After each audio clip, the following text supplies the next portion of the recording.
This is Lori. I'm at the National Hardware Show here in Las Vegas, and I have Rob at the Amtico, a division of Gemini Enterprises. And Rob, you've got an awesome product here. You've got to share with us, because those of us that have rusted furniture, patio furniture in our yards and things, this is awesome. This is what brought me to your booth. Rob, you got to show us this. Sure, Lori. So Gemini manufactures a coating called Zero Rust, and Zero Rust is a corrosion inhibitive primer that is designed to be applied to rusty steel.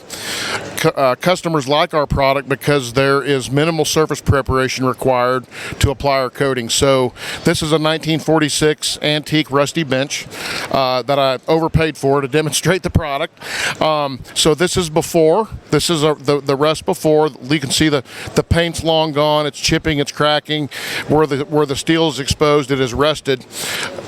Because we don't have to sandblast or chemically treat steel before we paint with our primer, all you have to do is a wire brush. There's not a lot of surface preparation involved, and people like us for that reason.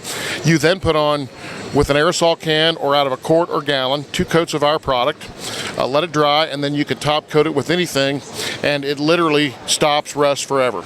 Rob, to find out for more information, where can we go? You can go to www.usezerorust.com. For more tips and how-to videos, go to weekendhandyman.com.